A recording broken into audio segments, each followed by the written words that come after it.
Mr. Vanchet Tutorials. Hello again everyone and welcome to another video. This one is a lot more different than it used to be.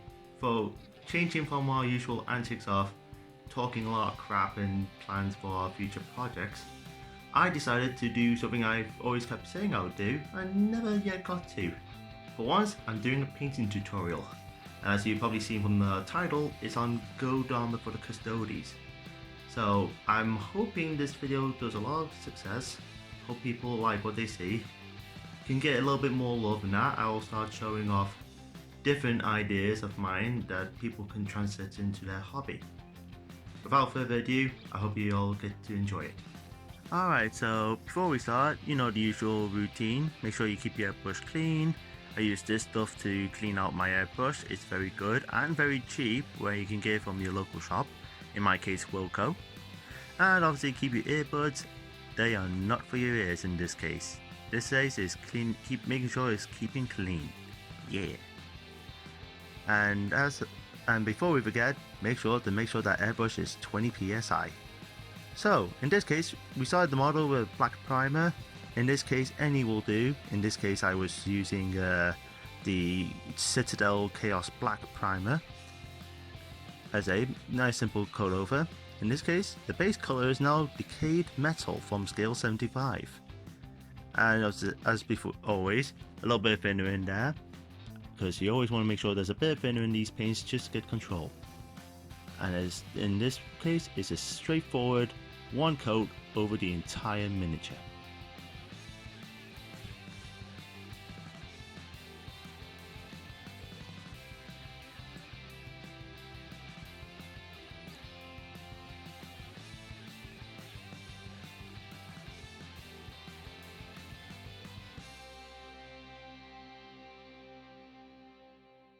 And now that's done, the next point is our highlights.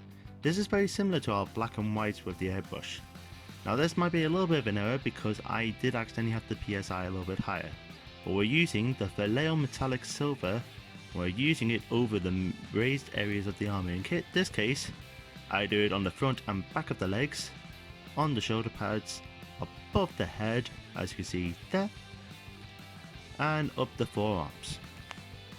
Now, this is the very beginning part, so we don't have to worry too much about mess.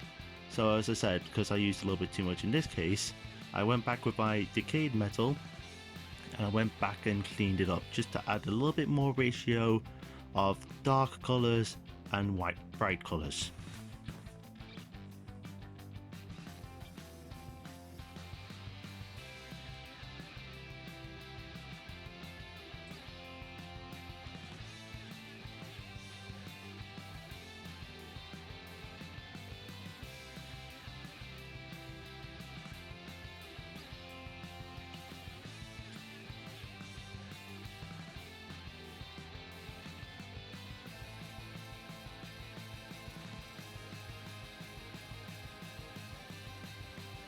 Now we get on to our layer colors, and in this case we put in a fair bit thinner, and then it's a 50-50 combination of the Vanchet metallic silver and scale 75 dwarf and gold.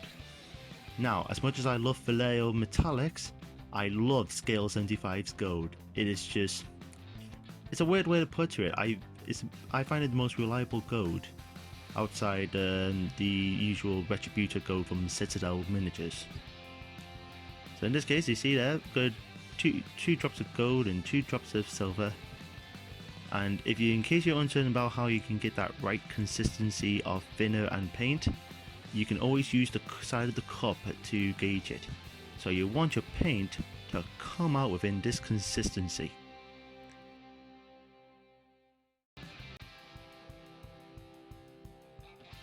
As you notice, I got my little jug there. There's a lot of mess. This is my painting bench for you. Needs a bit of a clean out. And with the airbrush, it's just keep it very in control. Little bursts across the model. So as I say, I'm doing little small bursts of paint just to make sure I do not ruin the undercolors I set up already. Because if you spray too far, if you just keep your finger pressed down, you could be putting at risk of losing your highlights and base colors. And we'll say we put that little bit of work to it, so we want to keep those as much as we can.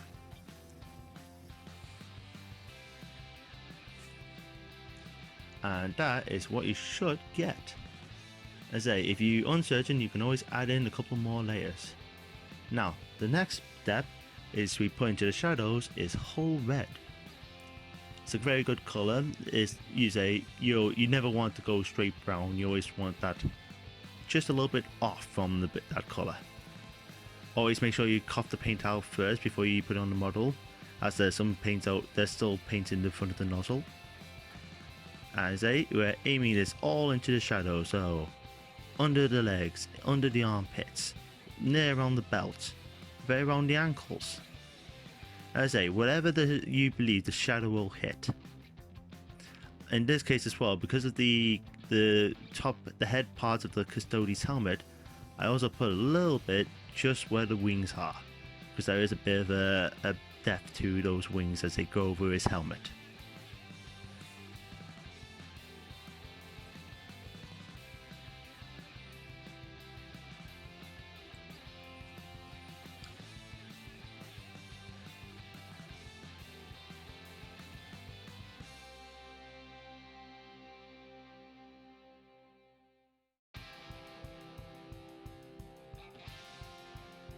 As I say, once we've done that stage, the next step is the varnishing. So in this case, we're using Winstone Newton gloss varnish. Now you have to be careful with this because it will rip the paint off if you end up getting your fingers on it. And after leaving it for a good portion of the day to dry, we're now on to the oil paints. I use these thinners and the oil paints as you've seen there. Giving it a little bit of mix there within the spare lid I had, and using acrylic paints when you use use synthetic paints brushes when you're putting the oil paint on. Using synthetic brushes, and once you mix, as you can see here, it's just a simple touch and watch the oil paint flow. This is a very effective way of painting recesses on miniatures. Rather than it's much more effective than the steady hand and trying to paint in the recesses, whereas you let the gloss varnish and the oil paint just fly into the shadows. I apologize once again for the camera's inconsistency first attempts of these tutorials. So once you've done this, you leave the model to dry overnight, because this oil paints take a while. So leave the oil paint to dry overnight and then use matte varnish. And finally, as our final touch, it is a 50-50 mix of dwarfen gold and elven gold for the raised panels of the armor. I use this mix because I want to get the right level of highlight, because I'm not a fan of silvers. I feel like silver paints make the gold look like cheap, as if it's not really even authenticated gold armor.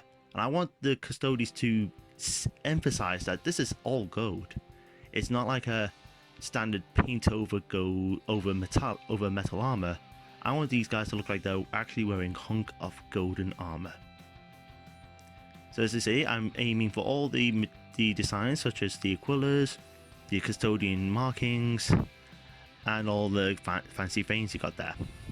The best part now is, because of the multiple varnishes on the model, any mistakes you have can easily be cleaned up now using a clear spirit and a cotton bud, and you can clean up any mistakes you make, which makes this a very effective job.